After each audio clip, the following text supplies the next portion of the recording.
Hello, everybody. Welcome to Pixel Profiles. I don't remember what episode we're on. I think it's number 8 with our good friend, transition mutes my audio, our good friend DarkZantz. Hello, Zantz. How we doing today?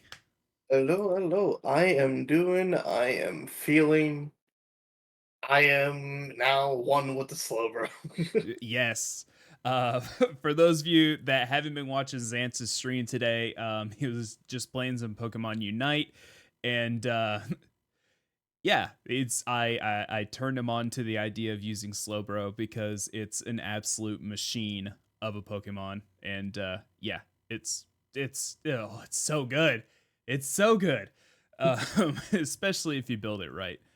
Um, but yeah, so for those of you that are unfamiliar with how Profiles works, because again, this is the first season, so probably not a bunch of people know what's going on. This is a one-on-one interview, sort of conversational series where I sit down with content creators from all across every platform. So far, it's only been Twitch, but I am hoping to expand out to TikTok, YouTube, Instagram creators, stuff like that. So if you know anybody that you think would be a good fit for the show, definitely have them reach out to me or send me their info, and I'll reach out to them to maybe get them on the show. Um, but yeah, speaking of content creators, Zantz, I gotta ask you, brother. I gotta ask you, what got you? What brought you to Twitch? What brought you to the purple? So for Twitch, it's a combination of a few things. One was when I was younger, gaming was everything. Well, I mean, it's still everything for me, but it started to be everything for me, and got on to watch multiple creators. Uh, they do playthroughs, walkthroughs, whatever the story I always watch it, and I'm like, this is something I really want to do and cool. And then, down the line, I just think about it, but then off and on. And then that's when COVID happened, which was then when I met Spelly, who kind of gave me that push to actually start streaming.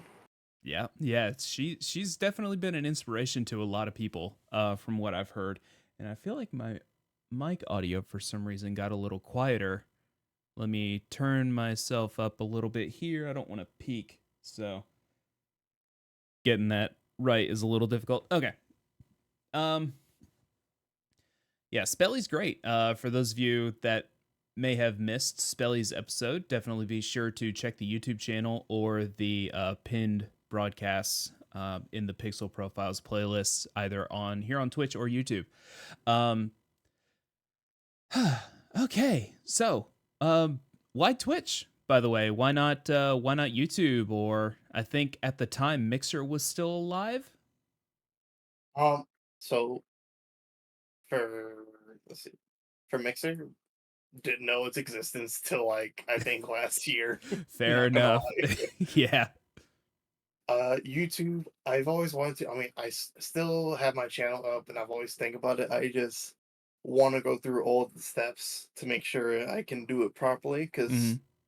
I don't know anything about streaming on YouTube. Yeah, I can help you And out with that if you do end up wanting to do multi-streaming and you actually do want to open up to the YouTube audience. I'm more than happy to help you get that set up.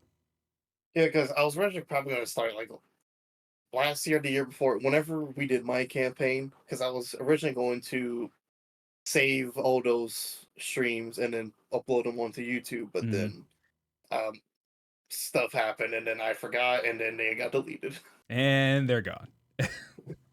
That was a good time. Um, but yeah, speaking of, are you running any campaigns or anything like that right now? Yes, it's still on Wednesdays, which it's now my homebrew campaign. So for people who don't know, homebrew is you create the content yourself. You're not using source material that's been officially released.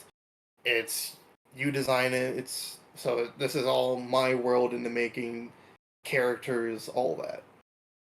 Now, so okay, did you have sort of like an inspiration to start streaming D&D, or was it just something like in the back of your head is like, well, I'm going to be doing this anyway, I may as well stream it? both. In all honesty. So the inspiration is Critical Role and Right. Dimension 20. Both of them, I watch both their streams when they're also their campaigns, which all the actors and the DMs, players, they're all hilarious, great. Especially like Brendan Lee Mulligan and Matthew Mercer. I wanted to have like their kind of level, like range of characters, like if that makes sense, like No, the way yeah. I voice characters. Yeah, Yeah, Brendan. The more I've watched his content, the just the funnier I find him. Like yeah. the dude has such a wide range, not only of like comedy, but like he can like bring in like some pretty intense drama to his voice acting. Like he's actually very talented. I didn't post that we were live in the Discord. Oh, oopsie doodle. Whoopsie doodles. Um, but yeah, so how do you think D&D has helped you, maybe not necessarily just your channel, but like you as a person? Do you feel like maybe the creative aspect of it has helped you kind of grow in your own ways, or do you think the D&D has just been like you've been growing, but D&D has just been like the outlet for it? Um. Growing creatively, I mean, not necessarily in regard to channel growth, but like creative Okay, and creative. Okay. growth, right? In that case, yeah, I'll say it helps because I mean, with D&D, it allows me. If, well, for start, I just have a habit of basically anything I see that's like fictional character, whatever. I just have a habit of like, now, what if it was a character you could play or fight against? And then my brain just kind of wires on like how I can make it as a NPC or playable character for someone to use in D&D. So it's kind of like a lot of creative juice in the brain when I just think about it. And I don't know, it's kind of hard to put into words. Right. No, I definitely get that. The it's well, for me anyway, when it comes to like creative freedoms and creative liberties, when it comes to certain things, I constantly uh redo like my alerts and stuff like that. So, it's I'm always trying to find a different outlet for um my creative flow. So finding something like D&D that not only allows you to have that creative outlet, but also allows you to interact with people and get sort of that immediate feedback as well, I feel like can actually be very um, helpful when you're, trying to actually get those creative thoughts into like a physical space Y- or digital space, I suppose. Space regardless. Yes, space. Um, so, um, wow, my brain just completely stopped. I've had like half the amount of caffeine I normally have in a day. So yeah, trying to cut back a little bit. I think I should just not. Um, Yeah, be like me. I don't do caffeine at all. no. It's either caffeine or ADHD meds, and I don't want that. Those are too expensive, so I'm gonna stick to the caffeine. Okay, fair, Uh, fair. That's fair. so, what do you think has been your most I don't want to say defining, but what do you think has been like um the thing you're most proud of when it comes to your D&D campaigns? Um, Dance most defining. From now, I mean, I'm also going off of like third party opinions I've Mhm. gathered because two of my players are my DMs in real life. Uh, and they say like some of the characters I make are really phenomenal, or not phenomenal, but really interesting for them. So I guess it's more like the homebrew I have for things is pretty well. Um, and like I would say the world building, like it's about I'll say like seven, six, 7 out of 10. Okay. So you would say like your world building or your character building? Which one do you Yeah. personally value the most? Like, do you think you've had the most growth out of? Between both of them, I would say the world. Are there like different difficulties that you find like focusing more on one than another? Like what sort of challenges do you run into when Yeah. you're trying to flush out a world versus flush out a character backstory? Well, I have to start. In all honesty, it's no matter what, both will always like kind of flow into each other. It's when you do D&D or any TTRPG, they're always gonna mix together. There is no preventing that. Which I was feel like that's the issue all DMs will have. It's when you focus on one, it's hard to not focus on the other.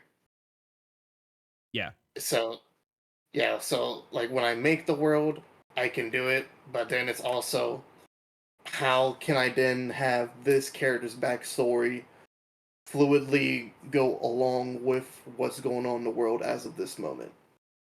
Or how would the world be affected based on this person's backstory or their actions? Gotcha. Okay. So like you can't so basically one can't exist without the other, essentially. Pretty You much, yeah. can't just shoehorn in a random character and just expect it to make sense. Yeah. Yeah. Okay. Now, So I'll go ahead. sorry. I'll be like you can sometimes throw some random characters like as a little gag, which I did for one, which happened by accident, and then the players just had a blast with it. Well, now we're gonna need backstory. Now we're okay. So it is story time with DarkZantz. Everybody, sit down, get your popcorn. Let's go. Okay, so this what was it? This was very early into the campaign. I would say like the first 10 sessions. They were doing a tournament within the current kingdom they were in, and a slip of the tongue, I said there was this kobold that entered that died last year, and they are entering again. And the court they caught on to the slip of the tongue, so I was like, all right, fuck it, he's immortal. I'm just gonna make it like that. So they have seen that same kobold die like 5 times, and I did later made a whole area in the church in their graveyard that is just a massive like well filled with that kobold's different bodies. so like they find the well and then just like they go back like a year later and there's just like a few more bodies in there. Yeah, Oh, that's great. yeah. Jazza said it. Yeah, I gave each of the kobolds like they determined themselves as numbered, so it was like, oh, I'm kobold 542. Oh, now what am I up to now? I guess I'm 696 and the entire party's like nice. Oh, chat is kind of taking over the window here. Whoopsie. Oops a doodle. That's my bad. I done goofed. Yep. I completely revamped a bunch of overlays so like the size of the chatting window was completely changed and I forgot to change it on this overlay. I know, man. Whoopsie. That was Oh, Zance, you're breaking everything, bud. Come on. Like I just can't help it. All right. So, for those of you watching Xanth's stream, because he is actually broadcasting as well, he is live right now, and again, that is open up to any one of the guests of Pixel Profiles. If you do want to stream the interview on your channel as well, you're more than welcome to. But for those of you watching on Xanth's side, you may notice that Xanth isn't using a webcam. He's not using a PNG. He happens to be a bunny tuber. So I gotta That is ask. correct. I gotta ask. What What what the inspiration? what was the inspiration behind not only wanting to move into VTubing, but the whole bunny persona as well? Okay, so one, I love rabbits. The that's just the more defining explanation. Fair enough. Yep. for for the VTuber aspect, it's um in all honesty, it actually the reasoning did not start with a VTuber. It was a content creator I watched when I was a lot younger. He always streamed like using a PNG or even sometimes just hiding his face himself. And I always thought like it was a, not like an interesting like mysterious personality, which I found cool. And then later down the line, found out about VTubers, and I was like, hey, I could do this. I can put those together. Yeah. Do you feel that it kind of, because I do hear this from a bunch of VTubers, like the fact that they don't necessarily have to use a webcam, they don't have to be on camera. Do you feel like that gives you like a sort of level of comfort while you're on stream, or do you think that's just it doesn't really matter? You'd be just as fine on camera, or how does that like affect your comfort level on stream? Honestly, I have more comfort. eh, I mean, not that like off cam coming. I'm fine using the cam with my avatar, but like with IRL me myself, I feel more comfortable with that being out of the picture. Okay. Yeah, fair enough. It's again, that's something I really do hear a lot from a lot of VTubers. There are some people that I've been watching for years.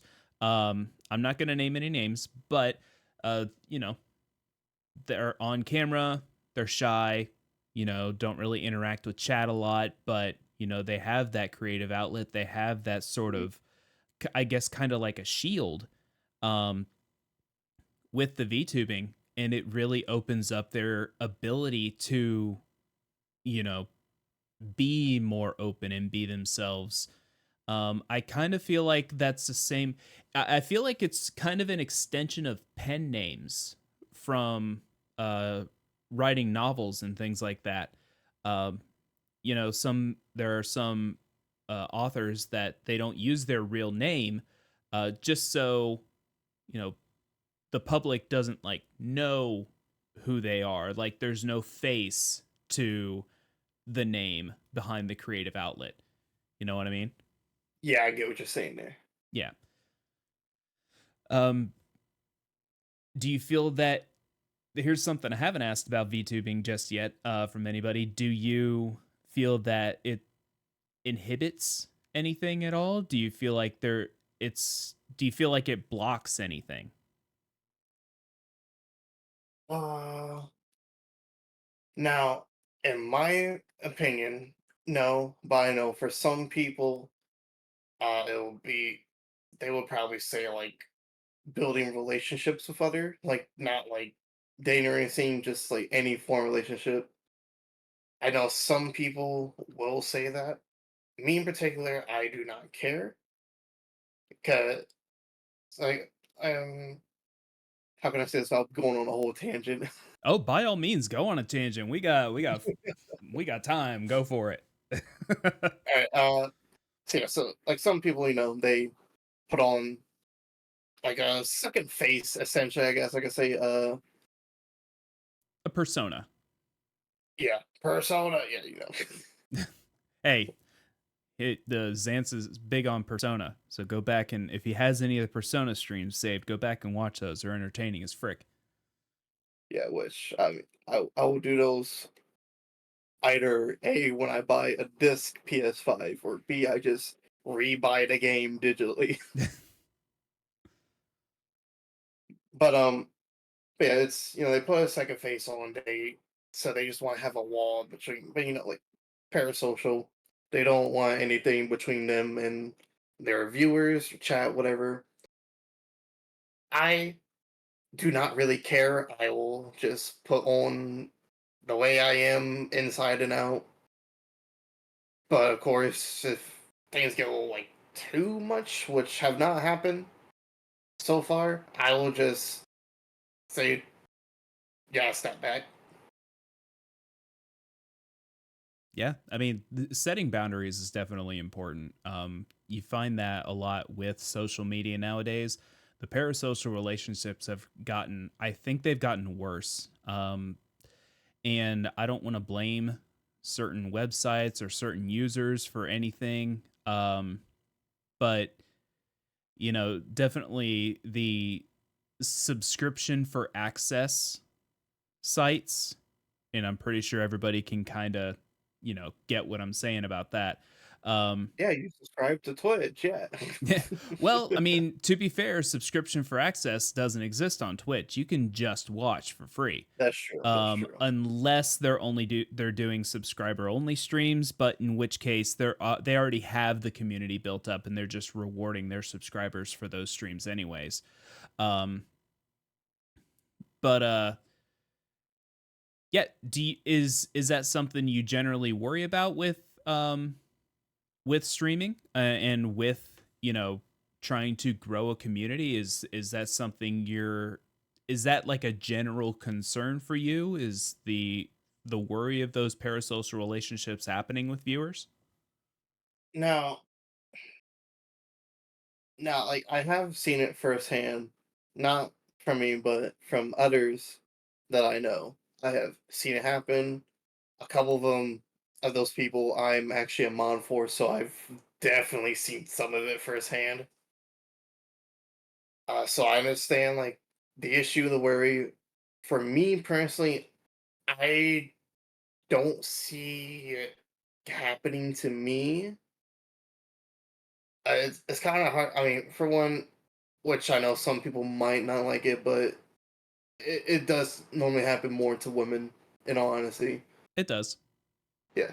'Cause I know a couple people won't like me saying that, but I mean, it's the truth. It just It happens more is. to women. So I won't be. I'll say like I won't be a target, quote unquote, for those kind of people. But like I said, if I see something happen, then that's when I shut it down, and then people will just continue, and then I just remove them completely, just cut them out with no issue. Right. Now, I do want to take a quick second to remind everybody watching to go follow Zantz. He is streaming live right now on Twitch at DarkZantz, no underscores or anything like that. You can also follow him on X, formerly known as Twitter, at DarkZantz, as well as Blue Sky Social. So definitely go check him out on those platforms. I will still refuse to call it X. Well, it is what it is. Okay, so here's something funny. Okay, so Hmm. and as a streamer content creator, I feel like it's still sort of relevant to the conversation, even though we haven't it hasn't really been talked about. It's kind of like just like a parody thing in my mind. So there is a website, an adult video website that starts with X, and it has videos on it. Okay, and Twitter, formerly known as X, or X, formerly known as Twitter, rather, Elon Musk has been talking about live streaming to Twitter or That X. I have seen. I have seen that. I think it would be absolutely hilarious for him to buy that domain name and just have the live streaming service be that domain. I think that would be hilarious. I would 100% stream on it. And I need it to happen just for the jokes. Just for the I'm kind memes. I am kind of with you there because I am all about that chaos fucking just raining down Absolutely. because that will happen without a doubt. Yep. It's like, so let's say this is the future. Twitch, this is the future. YouTube, this is the future. Okay, we have that clarified. Don't demonetize me and don't remove my affiliate status. Okay, so Elon Musk buys the domain name, and suddenly the ability to stream on X videos comes out. Okay, I can imagine. Just like a child, all right, tuning into an X streamer on X videos. A parent, somebody from my generation, somebody from our generation comes in the room, right?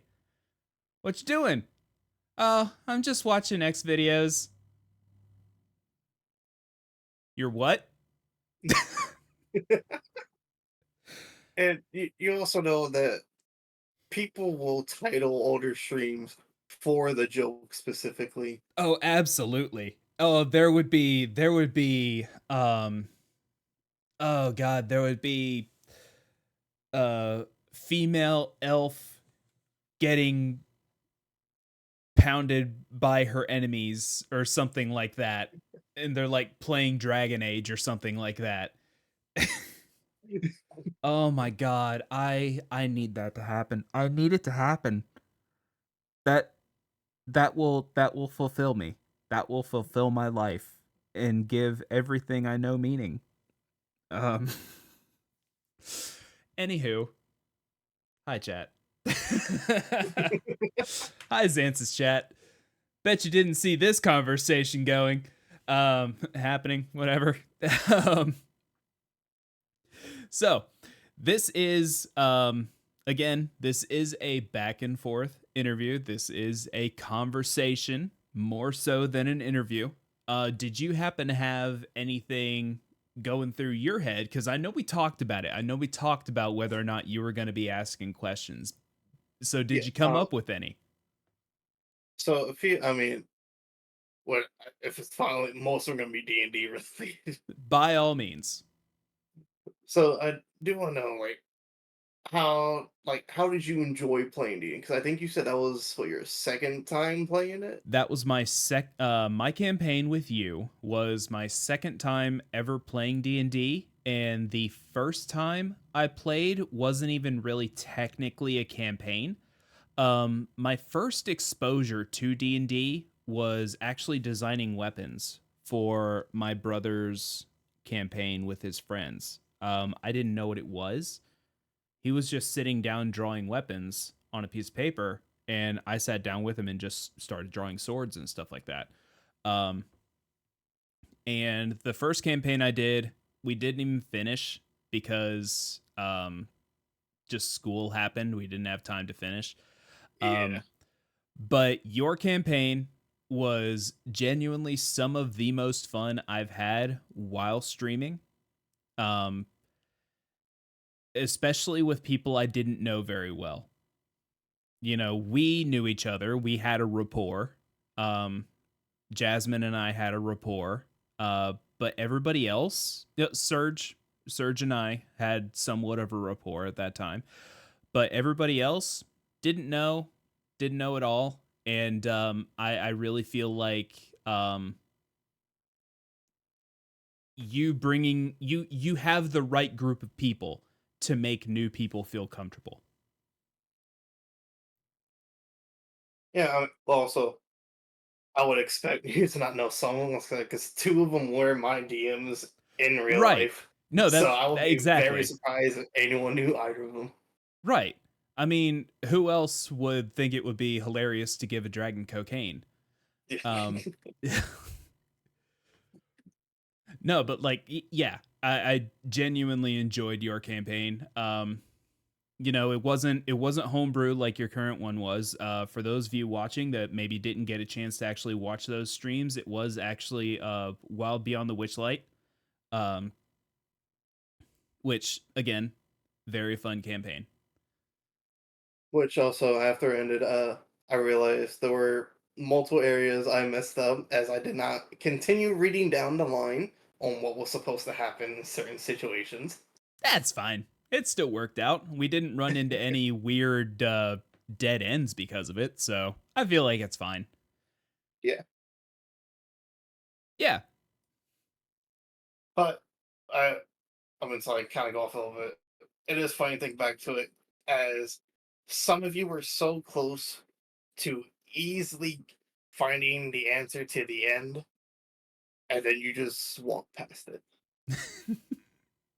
I mean, to be fair, I died, I think. No, I didn't die. I got knocked out No, and I was yes, like out of commission none for a of you little died. while.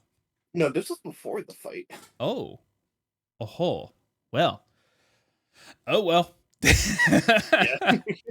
is what it is. What are you going to do? You can't win them all. All right. Anything else, my friend?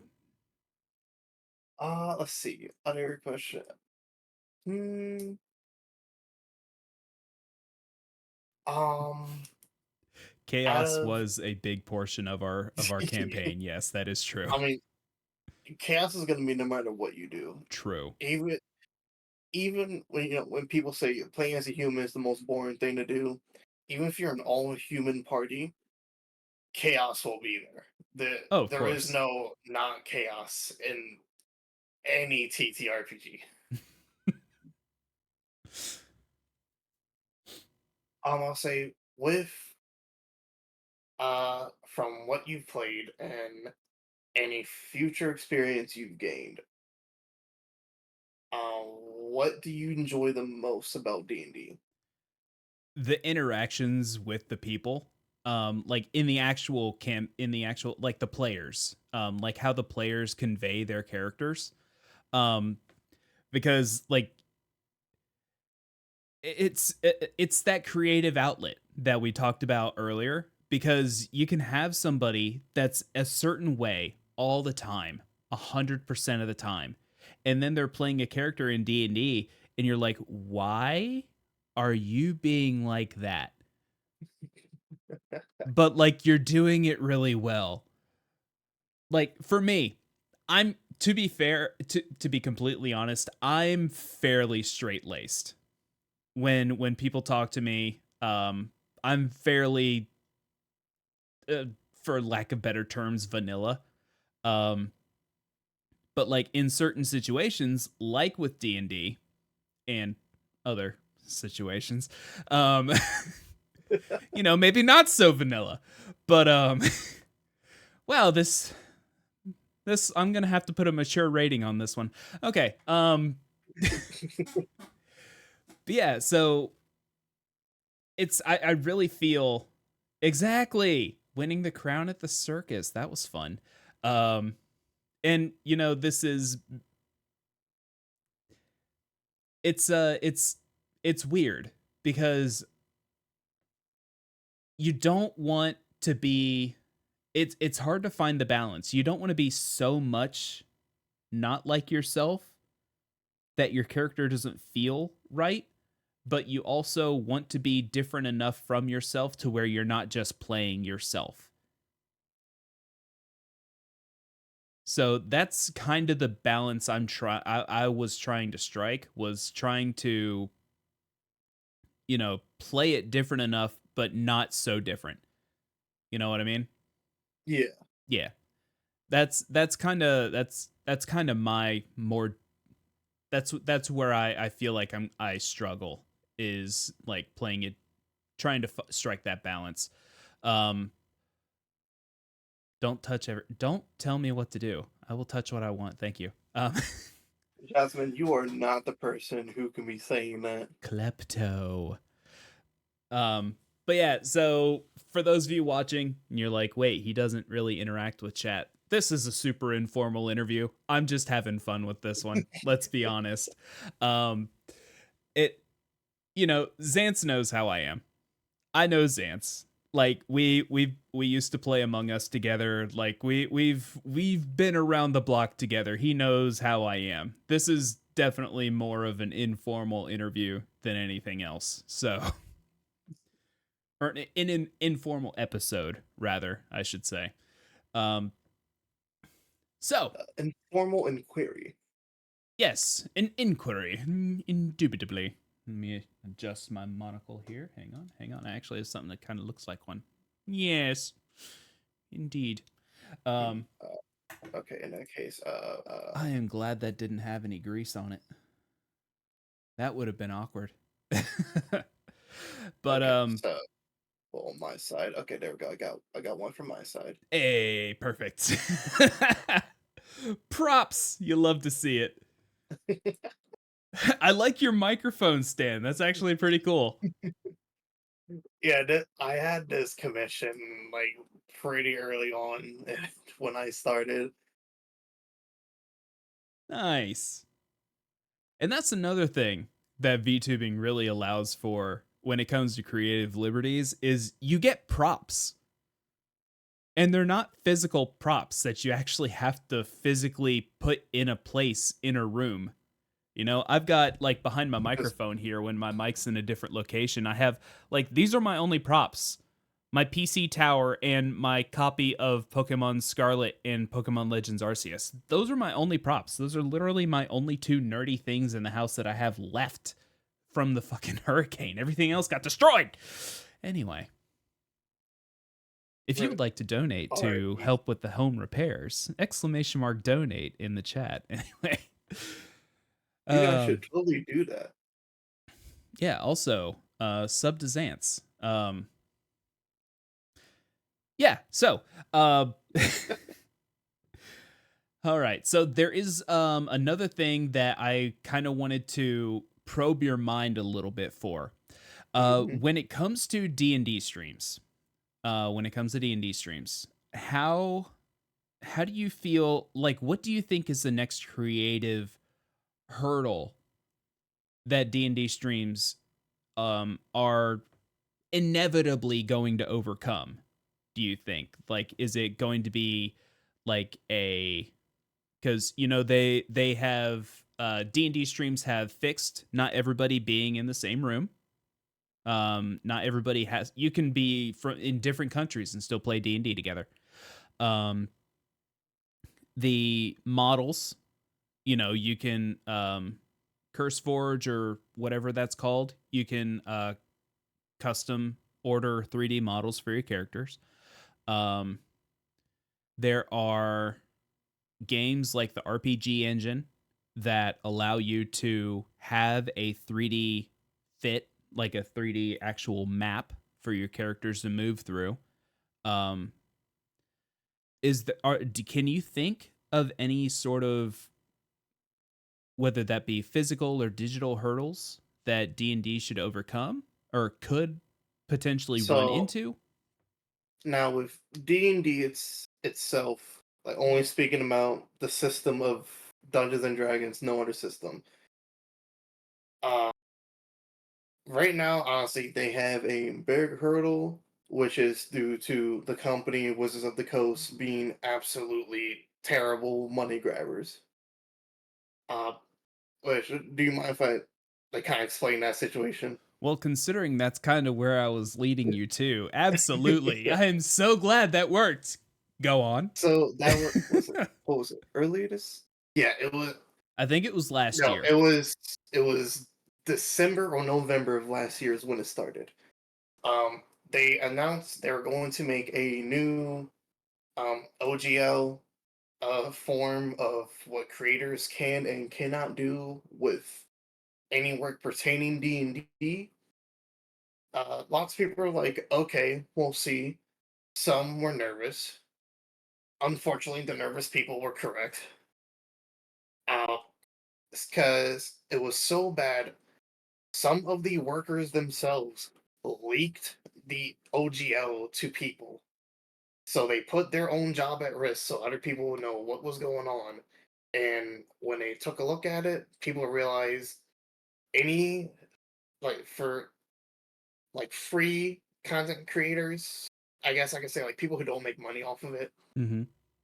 anyone like them who make any product pertaining to D&D will have to give Wizards like I think it would the contract said like 50 or 60% of their profit and then have to pay a fine to start like having it on the system for them and then Wizards have all rights pertaining to it. So it was just terrible. And then so nothing for a week, try to hide information, try to shut down anyone trying to say anything, blah blah blah, corporate bullshit, so on and so forth. And then eventually went down the line, people made a petition to get removed or to not have it just happen at all. And then after I think it was like a couple of months, Wizards finally kind of caved in. It was like, okay, yeah, we're in the wrong.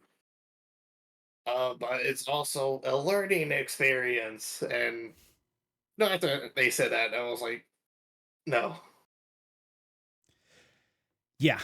So I mean, now there would have been ways to get around that. You know, you could have content creators could have just not used the terms D&D. Um they could have renamed monsters from the D&D book. Um you know, there were potential ways to skirt it. Oh, But definitely. but if somebody from Wizards of the Coast had found the content and realized that that's what you were doing, then they could have come after any sort of profit you had made Yeah, because during I those say those people streams. easily could have done it, but it was Hmm. just the risk was too great for others. Yeah. Yep. And you kind of sort of see the same thing right now in the Minecraft world. Not a lot of people know this, but the EULA for Minecraft essentially states now, or it either says now or it's going to say in one of the next patches that you cannot charge for access to mods or servers. So you can't have access. You can't have pay to access servers or pay to access mods, basically. Um, Meanwhile, people are paying out of their own pocket for these servers and using their own time to make these mods, and they're not seeing any sort of benefit to doing that. So I think, you know, there there is a certain level that companies I understand have to maintain for the integrity of their particular um their brand, their content. They need to protect their name.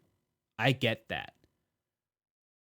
But when it invariably ends up destroying the community that it has built, um maybe not necessarily the community that it's built, because the community is going to be around Yeah, regardless.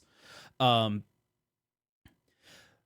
but destroying the player base, rather, you, you need to understand that, like, hey, putting all these restrictions on your player base is going to end up destroying your game. And I don't think these companies are understanding that. yeah, which uh example with it. So while Wizards are also doing that, one of their yeah, this is actually the right term, competitors. One of their competitors, Paizo, which Hmm. they make Pathfinder games, which a different TTRPG system. Uh, they do make other games, but Pathfinder is one of the most known ones. As soon as Wizards, like all their stuff was revealed, they announced that they were making their own OGL, which is going to be, and they put it full on, no like hiding anything, full on pace, everything, and everyone loved it. It was almost exactly what people actually wanted it to be. And then following that, after I think it was a month later, um, Paizo was sold out of all of their books for the player handbook on Pathfinder. And they said that they expected those books to last, I think, almost half a year, and it was gone in a month. Sorry, So, something uh, popped up in Discord. It distracted me. I am so oh, sorry. no, you were perfectly fine. But basically, it was, after Paizo saw Wizards fuck up, they took the opportunity, waved a sign that said, "Hey, we are not assholes," and then everyone bought a large amount of their product within a month. Yeah, and then right, and then they basically sold out. Right. I heard the end part. Yes. Okay. Yeah. But which is, like I'm also going to do more Pathfinder when I can get the books and get a feel for it. I'm also doing another system that is brand new. It's still in Kickstarter phase. I am one of their Oh. backers. I'm even in Discord, and they've sent me their monster manual, their rule book, so on and so forth. So, like when I get more of a feel for it, and probably after my current campaign ends, I will probably run a couple games with that system, see how it goes. Hmm. Like, can you kind of describe it a little bit, Um, or do you just not know just yet? um, Things I know I can describe is it is called Mythcraft. Hmm. Um, they have their system is kind of similar to Pathfinder from what I have seen. It's like kind of like a mixture of Pathfinder and D&D. They just kind of like grab bits from both and use this like that. So I feel like those who have played the Pathfinder system will have a better time understanding how Mythcraft works. And they also have rules for if you want to play high fantasy or more like hyper realism, or even just straight science into it. They have rules for all that kind of stuff. Interesting. I really like something with regard to rules for like magic in games.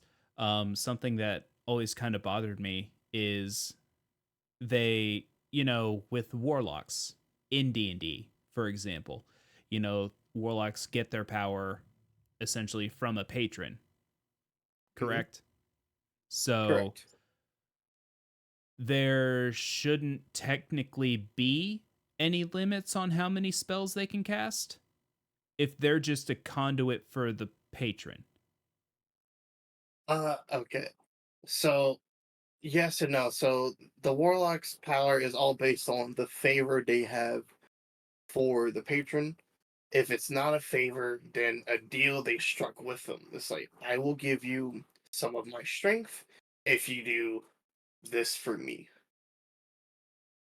'Kay, a patron also doesn't have to necessarily be a god, it's just a very powerful being. So as long as they can see some use in what their warlock could do for them, they will bestow them power so they can in turn gain something from them. Gotcha. Okay, so my initial understanding would have been more akin to like an avatar of the patron as opposed to somebody that was basically doing something for the Yes. patron. Okay, gotcha. That would be an interesting interaction if an avatar for the patron ran into the warlock and like they started arguing. That would be an interesting interaction. Now, only thing so far, my issues with spellcasters, well, this is more for D&D, and I know it's me supposed to be talking about it, I'm instead dunking on it, but Oh, It's go just for it. because No, it's dunk just because away. Wizards No, do shit. Wizards of the Coast is going the same way as Games Workshop. Like it's fucking insane. The only Yeah. reason I haven't bought Necrons and painted them on stream is because Workshop is fucking nuts. So yeah, because I'm running used to Wizards because I also play Magic, and it's not as bad, but it's hitting a sorry state. Yeah, it's getting sad.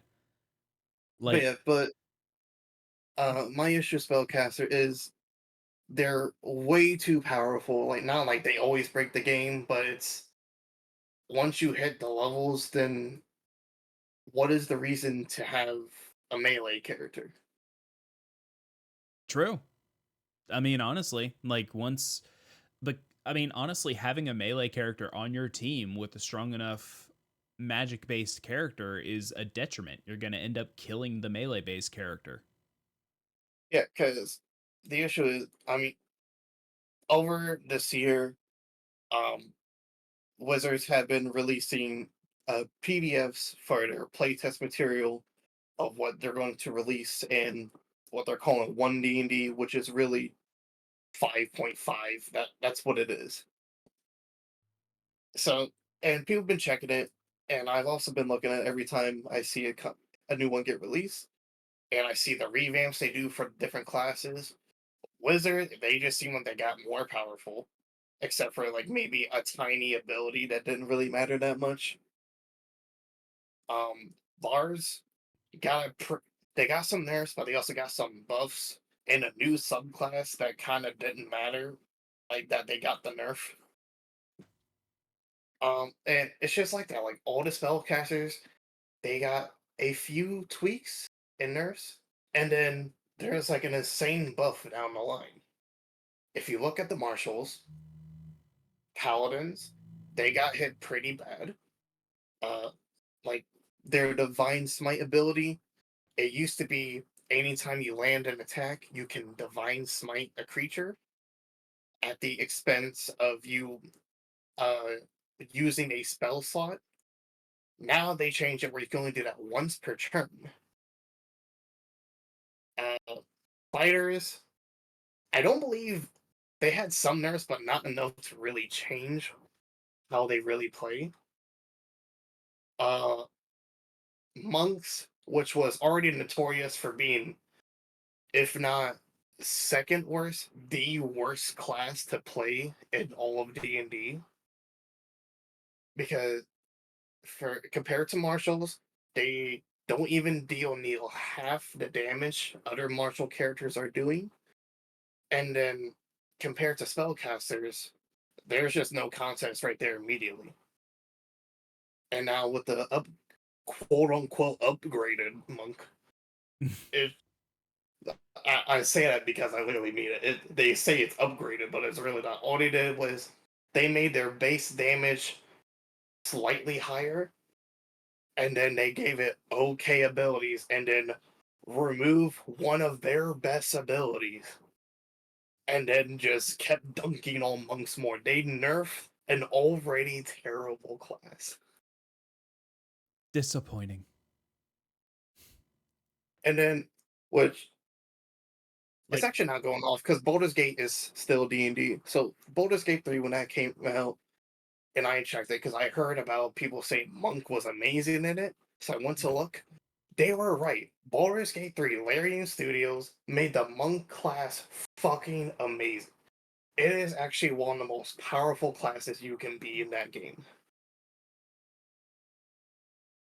how do you think Wizards can like incorporate that into tabletop D&D? Like They fucking won't. That's the thing. they won't. The bitches, cowards. Give us they game version monk. they really are. Like all layers to is that they tweaked. I think it was what 4 abilities Mm-hmm. that Monk has, and that made it amazing. They let them have so the thing for that monks are Sorry if about that is was their loud. key. Yeah, the thing monks have to define them is their key points. The issue with monks is early levels you don't have enough key. Later levels, you don't have anything that uses your key. And now Baldur's Gate, they let you have more key points early levels, and they have almost every single ability touch upon the key and gave extra abilities to utilize it that once and basically entices you to use it more. And also ability that's really good that gives you half your key back as long as you're not in combat. Hmm. Interesting. All right. Sorry if I So, went hey, no, onto a real railroad. I genuinely enjoy listening to people rant because it's very rare that you find the ability to talk to somebody about something they're passionate about. So, I love listening to people rant. So, you do what you got to do, boo boo. Okay, so we are reaching the end of the Pixel Profiles interview. I swear, next season, I'm gonna have to up the time for these because these hours go by so quick. Like this is Oh yeah, it has been ridiculous. out It already. has been an hour. Yeah. So I'm gonna go ahead and open up to both of our chats because I do have your chat open. If you guys have any questions for either myself or Zantz, feel free to go ahead and ask them. Um, I Do it. don't Ask have that question. I don't have any questions in the Discord already pre-saved for you. Um, but yeah, so this is completely open up to the chat.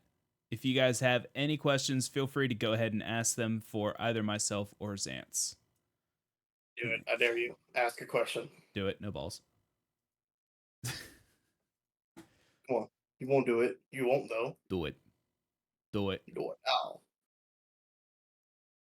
Do it.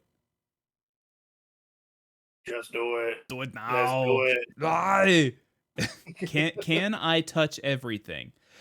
Uh statistically, statistically no. I don't think it's entirely possible for you to touch a sun. Yeah, not true. So you can touch anything once.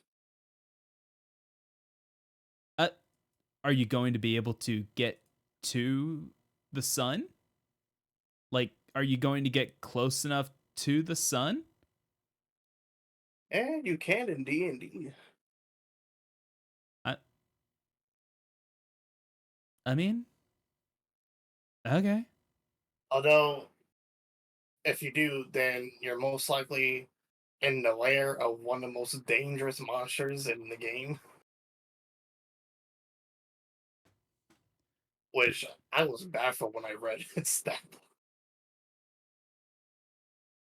Oh, But wait, that's that can be later. right.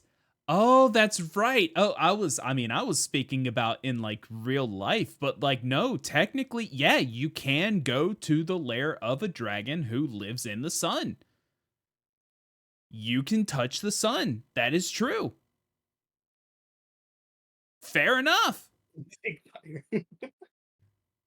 Yeah, didn't even see that.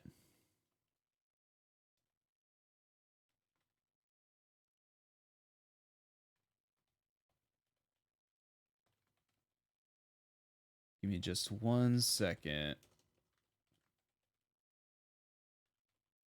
Or just oh yeah. If you don't have any questions soon, I can because this just popped in my head. Like I can also explain how my design came in for. How your design came in for? Like how my design, how I got the idea for my design Oh, for the V. for your VTuber model. Oh, right. Yeah, We only talked about why bunny, but we never talked about like how you model. know, I just thought about it. Yeah.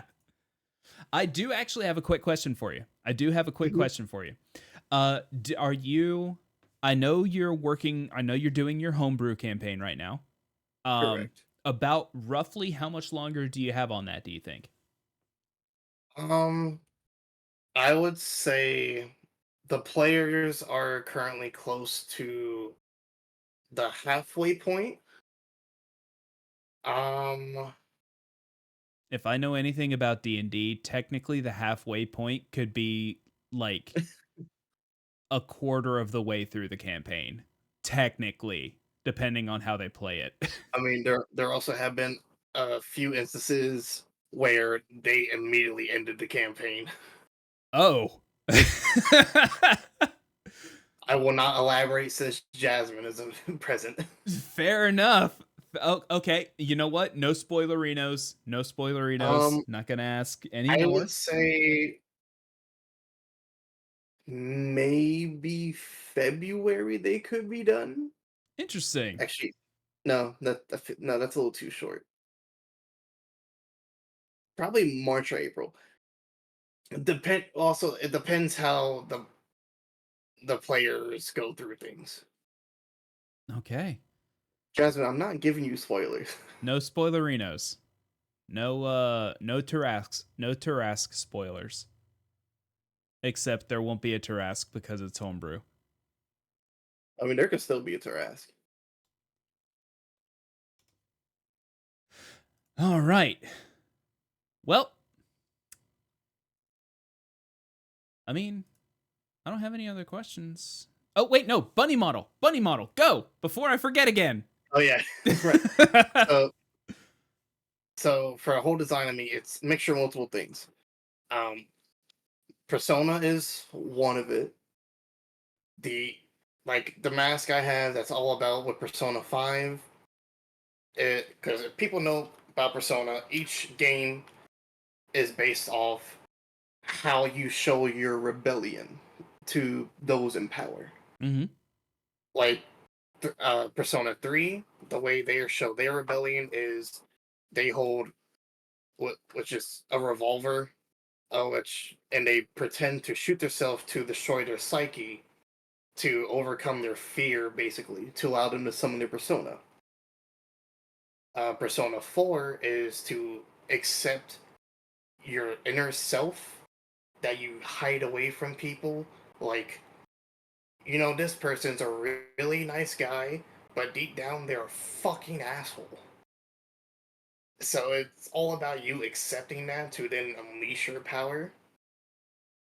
Uh, Persona 5 is similar to that, but it's removing the mask you wear in front of others, which is the mask part of my design. The split I have on the mask is from Danganronpa. If people who know, Monokuma Yeah. is a half white, half black bear. You, as soon as I mention that, and you realize, people will probably immediately see the reference. The red eye is Monokuma's red eye. The black is his black half, and then the purple half is just purple. Being my favorite color. Because purple. Yes, because purple's awesome. Well. I already yes, the killer bear. Everything else in the design is, I said, I love rabbits.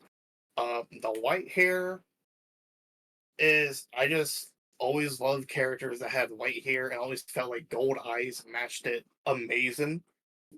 Like, it was an amazing color. Don't let Zantz fool you. The white hair is because he's actually 73 years old.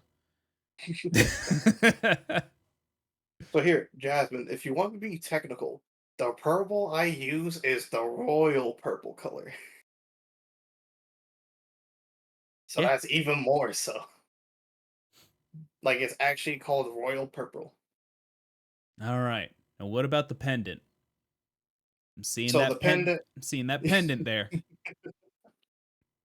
so the pendant is uh this is actually based off, which no one will know.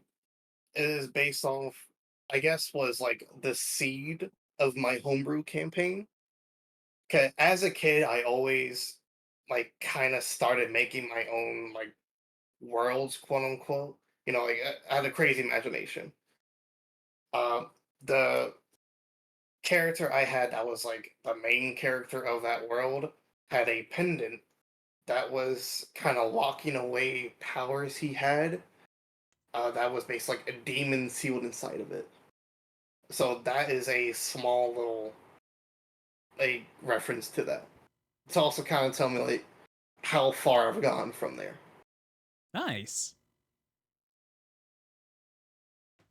Very cool. Very cool. All right. Here's one final question for you. All right. Now, let's say everything goes how you want it to go with your stream, okay? Mm-hmm. Where do you see that going within the next 5 years? Um, in next 5 years for my streams, I will say probably about the same.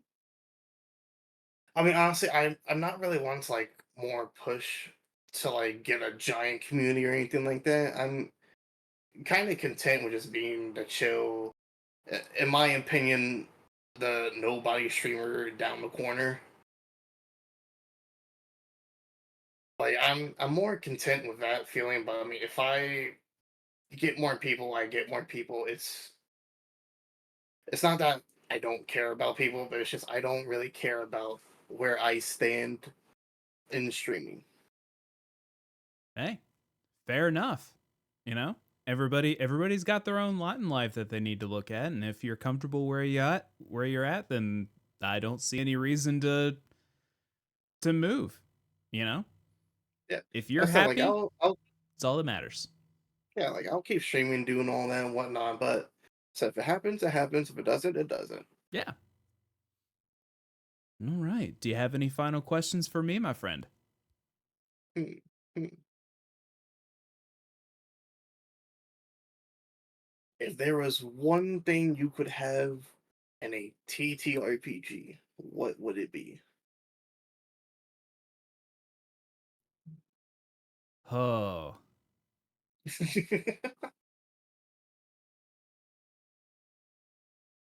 interesting question. Because a lot of things popped into my head, but none of them made sense. Um okay, so It's a fantasy game. Nothing makes sense anyway. I'm going to pretend the concept, like I'm going to pretend Dungeons and Dragons itself doesn't exist. I'm going to pretend that there is no like pre-made structure for this, okay? Mhm, If I'm starting from scratch and I'm building a building a TTRPG, I need a magic system that is consistent and makes sense. So let's say we have um, a beginning wizard. You have a grand wizard and a beginning wizard starting at the beginning. Let's not use the term grand wizard. Um, an elder wizard and a novice wizard starting the campaign at the same time. Okay. Obviously, the elder wizard gonna have more experience, um, be, you know, more fluid with their spells, you know. mhm. The novice wizard gonna take a little bit more time to cast those spells, but I feel like the spell damage needs to be the same because they're casting the same spell. Now, there's going to be more prep time. There's going to be a longer cast time for the novice wizard, but it's still the same spell. Now, if the novice wizard messes up the spell of some kind in some way, you can either, let's say, change the element of the spell, you can change the range, you can um change the target, and even change the damage or what have you. But if the spell is cast appropriately, it should do the same damage. And that in my head, that's what would make sense for the magic system. Does that make sense? Yeah, Okay. Yeah. So basically a magic system that makes sense. sorry, that is impossible. And maybe we'll see it one of these days. No, absolutely not. Then again, I might have been trying to write something, but stopped a while ago because You're it was perfectly fine. very, very difficult to get it to make sense consistently. I understand why they are written the way they are. I understand. I just don't like how they're written. I understand how they're written because I've tried to write them, and it's freaking hard. Yeah, so like, I mean, like I said, I made homebrew. Like I'm making a whole world, but I've also made custom subclasses, which I'm actually still working on. So I know it's very difficult. Yeah. Yeah. And what's really bad is it would also have to include the enemies as well. Yeah. So like that master elder wizard casting that lightning storm is going to do the same damage as the one wizard bandit casting lightning storm. Which, hey, makes for great storytelling. It makes for great combat scenes, but is potential death for the entire party. All right. I mean, Zantz, my friend, my pal, Zach, my my friend, buddy. good Me old bear. compere. So, do you have any last words for the stream? For Pixel Mm, Profiles? well, obviously, thank you for having me. Absolutely. Um, don't do anything bad. Solid advice. 100 out of 10 would recommend that advice. Have given that advice. um, now this one will be a TTRPG. This goes to any system. This is advice for that. Whether if you're a player, don't try and fight against the DM. You work with them, and that's the same thing for the DM. Don't act like your job is to fight against the players. Your job is to support them to move them along the story you have set. In the end, you're all playing a game together. As a Yeah, DM, yes, you have a world to maintain that has been created. But if you are so set in your ways, if you are so dead set on following everything to the letter, you're not going to have fun and you're going to yeah, view it as a chore and you're not going to want to continue. yeah. Because the point is to have fun, which Jasmine knows. Like there has been a few combats I, by the rules, should not have happened whatsoever. But I found it funny and entertaining, so I let it happen, and the players won. I should not have been able to put, oh God, whatever his name was, to sleep with flipping over his head and wrapping my legs around his neck at the circus. I should not have been able to do that. As a dwarven werebear, I should not have been able to do that. But as a DM, you let me do that. And it was fun. And it was hype as fuck. Like I said, I go by what which people in the community say the rule of cool. If Exactly. I if I find it funny, I will do it as long as people have fun in the end. I don't care. Do I get frustrated that people steamroll combat I had planned? Yeah, it happens. But do people still have fun in the end? Yeah. All right. I think the rule of cool is going to live long here. So, Zantz, thank you so much for joining me today, brother. I really appreciate it. I've been looking forward to this one. If Yeah, anybody wants to follow Zantz on his socials, you can check out DarkZantz basically everywhere. Blue Sky Social, Twitch, Twitter, in Instagram? No, no, no, not Instagram. Blue Sky, Twitter, Twitch, all of it's DarkZantz. It telling him. Go ask him questions on telling him. He answers oh, them yeah, on I Twitter. do have that. I forgot. Yeah, that's just something that popped into my head. I Uh, think I actually have some questions. yeah, but yeah, Zantz, again, thank you for joining me, my friend, and everybody else watching. if you're watching back on YouTube, be sure to like the video, subscribe to the channel, and if you have anybody that you would like to have join me on Pixel Profiles, definitely be sure to leave them in the comment section down below. Zantz's links to his socials will be down there in the description, so definitely be sure to go and follow him basically everywhere. And yeah, have a wonderful night, everybody. Take care.